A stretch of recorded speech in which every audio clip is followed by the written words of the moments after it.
Today in Health IT, we're going to take a look at generative AI and the patient experience. My name is Bill Russell. I'm a former CIO for a 16-hospital system and creator of This Week Health, a set of channels and events dedicated to transform healthcare, one connection at a time. We want to thank our show sponsors who are investing in developing the next generation of health leaders, notable ServiceNow, Enterprise Health, Parlance, Certify Health, and Panda Health. Check them out at thisweekhealth.com/today. All right, this and every news story we talk about, you can find on thisweekhealth.com/news, which is our website. We put it out there. If you want to become a contributor, you can check that out at the top of the page as well. All right, one last thing. Let's see. Share this podcast with a friend or colleague. Use it as a foundation for daily or weekly discussions on the topics that are relevant to you and the industry. Little thing we call mentoring. They can subscribe wherever you listen to podcasts. All right. Today we're looking at a concept. The concept came to the forefront of my mind because there's a New England Journal of Medicine article out there, Patient Portal, when patients take AI into their own hands. And so I was looking at that. And then there's also a couple of other articles. I went back and looked at some of the other articles that we had put out on the site. 3 ways generative AI is reshaping the patient experience is one of the better ones. January 12th, 2024, World Economic Forum is who put that out there. So let me give you a little idea of this concept. So the article titled Patient Portal, When Patients Take AI into Their Own Hands, discusses the proactive use of generative AI by patients for medical diagnostics and other functions. And it's interesting to me because this is the same thing that happened when cloud computing was taking off. And I tell the story all the time. I become CIO at St. Joe's. I get a phone call from one of the leading cloud providers, and they say, "Hey, congratulations, you're one of the largest users of our cloud platform." So I went to the team. I said, "Hey, do we have a contract for this?" Sure enough, we had no contract for it, but our physicians, our nurses, our administrators, they were all using this cloud platform. And in the absence of leadership and direction, these things will get adopted. And so I think that's going to be my biggest takeaway for this is get in front of this. The patients are already using generative AI. If you can somehow, beyond education, integrate it into their experience, it's going to be better if they can go to a trusted source like your health system and have you put the models in place that they can trust with regard to this. Okay, so we know the medical community remains cautious about the implementation of AI in clinical settings. And the author of this article for the New England Journal of Medicine, Carrie Goldberg, argues that these patient-led do-it-yourself approaches to using AI in healthcare should not only be monitored, but integrated into formal medical advice to ensure safe and effective practices. Okay, so that's along the lines of what I'm saying. Let's get in front of this. Let's figure out how we can talk to our patients that are, our chronic patients and how they're going to be using it because they are using it. I use it. You probably use it with regard to healthcare. So there's an awful lot of relevance here. Let me go to the World Economic Forum. This is 3 ways generative AI is reshaping the patient experience.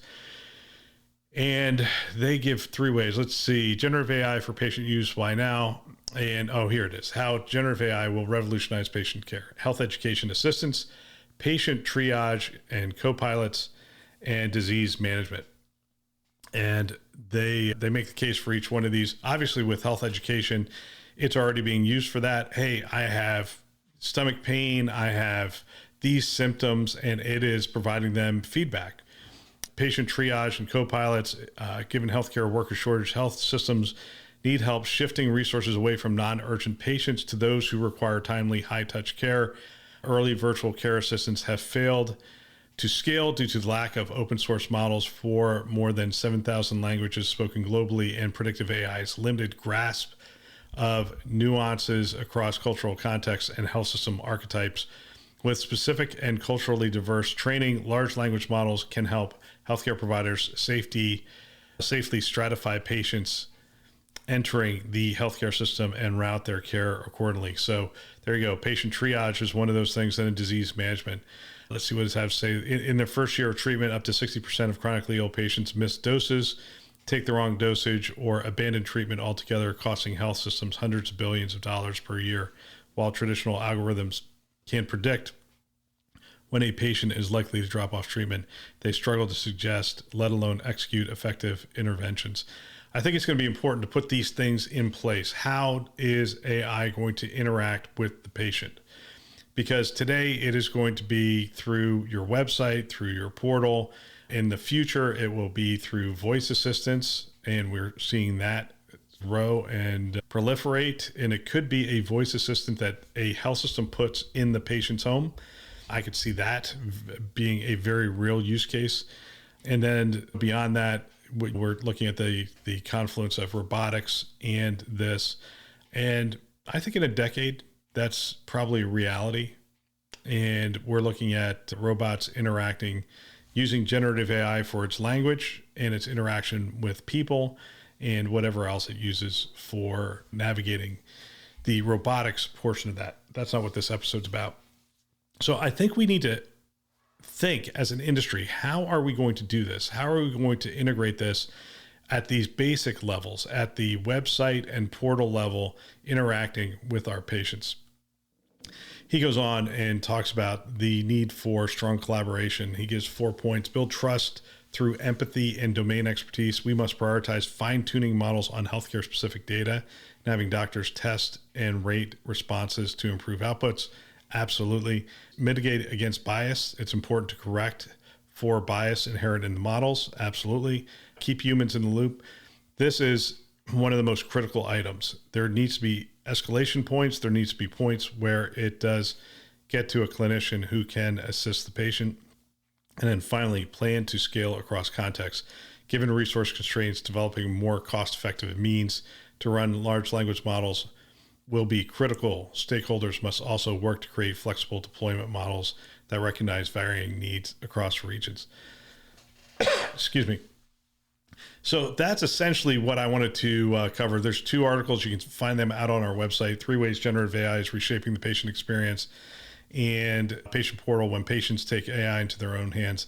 And they are taking it into their own hands, and they will continue to take it into their own hands. I think it is really incumbent upon us to be the trusted source for information. We keep coming back to this. How do we become the trusted source? We abandoned this a long time ago. We allowed Google to become Dr. Google. And then we said, hey, WebMD, go out there. This is good stuff and whatnot. I think it needs to be the local health system that is inserting themselves into the process, so that, because that's where we're going to get care, that as we are seeking information, we are essentially getting that information from our local health system. All right, that's all for today. Don't forget, share this podcast with a friend or colleague. Use it as a foundation for mentoring. We want to thank our channel sponsors who are investing in our mission to develop the next generation of health leaders: Notable, ServiceNow, Enterprise Health, Parlance, Certify Health, and Panda Health. Check them out at thisweekhealth.com/today. Thanks for listening. That's all for now.